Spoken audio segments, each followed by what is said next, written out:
Nilai plusnya bisa menggunakan pangan lokal, bahan-bahan kita sendiri gitu. Jadi sebenarnya jadi mompreneur itu bukan kayak sebuah tujuan hidup awalnya gitu.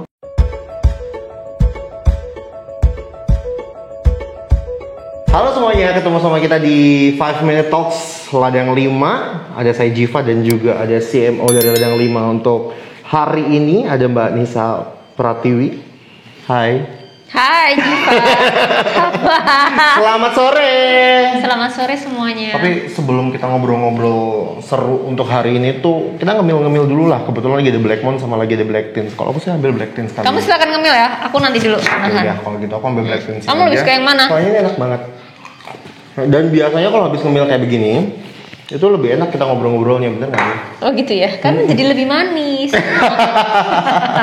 Anyway, rasa manis coklat. kita mau ngobrolin banyak hal tentang Ladang 5 dan sepak terjangmu sebagai seorang CMO dari Ladang 5 gitu. Tapi sebelumnya, kayaknya pasti banyak yang tanya juga di sini. Apa sih yang perlu disiapin sebelum dirimu sendiri memutuskan untuk jadi seorang mompreneur? Maksudnya menjadi seorang ibu, tapi juga entrepreneur muda yang luar biasa. Jadi apa sih yang sebetulnya perlu disiapkan? Jadi sebenarnya jadi mompreneur itu bukan kayak sebuah tujuan hidup awalnya gitu. Niat awalnya kan sebenarnya adalah bahwa kita lagi pengen buka usaha nih. Kebetulan founder kita, kebetulan suami saya sendiri sebagai CEO-nya, yang memang dia tiba-tiba punya ketertarikan banget terhadap singkong gitu. Habis itu kita jalan-jalan ke Pasuruan, ke Lumajang, itu banyak banget singkong melimpah gitu. Tapi sayangnya Indonesia ini termasuk salah satu pengimpor terigu terbesar di dunia. Padahal punya singkong banyak. Gitu. Jadi kita tuh kayak penasaran, loh kenapa ya? Terus kalau kita makan singkong, kita ngobrol-ngobrol sama orang, singkong tuh biasanya dipakai kalau nggak jadi apa coba? Kamu biasanya makan keripik singkong, digoreng, kemudian jadi tape gitu. Apalagi kita di Jawa Timur tuh tape enak banget gitu. Tapi ya akhirnya buat anak-anak kayak kamu gitu yang masih muda-muda tuh kan kayak wah singkong gitu ya. Karena kalau dimakan-makannya digoreng-goreng lagi, direbus-rebus lagi gitu. Jadi ketinggalan zaman? Ya bukan ketinggalan zaman, tapi akhirnya akan punah makanan-makanan itu. Kita harus, dan akhirnya ketika punah, jadi suplai rantai singkong itu akan di petani juga nggak akan selancar itu gitu. Tetap ada yang makan keripik singkong, tapi mungkin yang generasi muda ini nggak terlalu tertarik, jadi gitu. Awalnya itu sih. Nah, seiring perjalanannya setelah menemukan singkong ini, justru journey saya juga pas lagi jadi ibu, gitu ceritanya. Nah, jadi ibu ini kan jadi ibu baru ya. Jadi ibu baru tuh norak-noraknya. Gitu, norak-noraknya kenapa? Soalnya semua tuh pengen dikerjain sendiri, semua takut-takutan, semua takutnya anaknya gini karena nggak ada yang ngajarin gitu kan. Nah, termasuk waktu mereka MPASI sih, waktu anak saya yang pertama tuh MPASI. Nah, which is di situ tuh saya pengen tahu banget gimana ya, saya takut nih ngasih makanan-makanan yang memberatkan cernaannya gitu loh, memberatkan usus dia, memberatkan pencernaan dia sehingga menghambat tumbuh kembangnya. Saya banyak baca riset, belajar dari beberapa dokter juga bahwa sebisa mungkin makanan-makanan kenapa harus natural food gitu ya, yang minim processing misalnya, supaya apa? Supaya dia tumbuh kembangnya itu sempurna.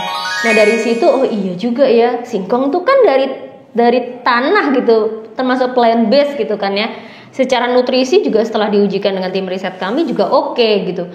So kenapa nggak bikin sebuah makanan yang bisa dimakan anak sendiri gitu. Plus adalah nilai plusnya bisa menggunakan pangan lokal, bahan-bahan kita sendiri gitu. So jadi kalau apa yang ditanyain tadi adalah gimana menyiapkan dirinya ya. Karena ini nggak gampang, Fat, gitu ya. Harus menyiapkan antara membagi waktu antara menjadi seorang ibu dan punya usaha gitu kan. Awal-awal dulu mungkin sekitar 7 tahun yang lalu kayak semua dikerjain sendiri gitu. Dikit-dikit harus ngebalasin orderan misalnya gitu kan.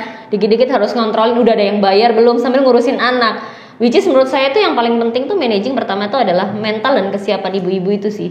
Siap nggak untuk bisa membelah diri gitu kan. Jadi membagi waktu buat keluarga dan bisnis. Ya kalau di rumah ya ngurusinnya anak-anak. Kalau di kantor ya ngurusinnya teman-teman, staff gitu, tim. Dibagi profesional waktunya. Yes, betul. Dan kalau misalnya di rumah ya masih ya namanya juga couple-planner ya. Masih suka pada overlapping, maksudnya overlapping dalam hal oke lah kita niatannya sih nggak pengen ngomongin kerjaan gitu, tapi di sela-sela liburan masih ngomong-ngomongin gitu ya nggak bisa dihindarin gitu. Satu pertanyaan buat Mbak Nisa habis ini. Suaminya itu jadi CEO, kenapa masih kerja sih? Nah justru itu lucunya, dia bilang gini, justru kalau kamu nggak bantuin aku, kamu uring-uringan di rumah. Oh, oke. Jadi harus ada yang disalurkan. Jadi Pak Bagus nih pintar juga ya, biar nggak marah-marah di rumah, ya udahlah ya kerja aja. Diberdayakan. Oke. Enggak sih, jadi sebenarnya kita berdua sama-sama punya kelebihan dan kekurangan gitu. Kebetulan kelebihan dia itu menjadi kekurangan saya dan kekurangan beliau jadi kelebihan saya gitu. Contohnya ya kayak misalnya ngomong kayak gini.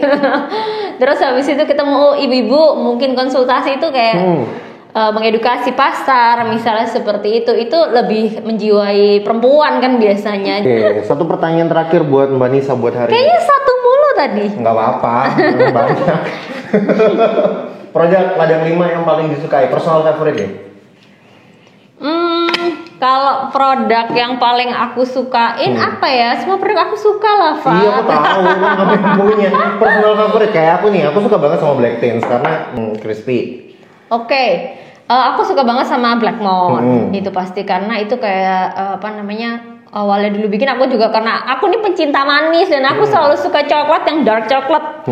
Kayak gitu. Dan setelah aku bikin terus kita testing ke anak-anak, ternyata anak-anak gak batuk, aman coklatnya segala macam, dan itu jadi kayak oke, favorit kalau makan coklat bolehnya coklat yang bikin sendiri gitu. Oke, baik kalau gitu. Anyway, thank you banget sudah mau ngobrol-ngobrol sama kita buat hari ini di 5 Minute Talks Ladang 5. Dicobain dong produk senangannya sendiri ya. Jangan lupa juga komen di bawah ini semuanya. Kira-kira produk Ladang 5 favorit kamu yang seperti apa? Kita ketemu lagi di 5 Minute Talks Ladang 5.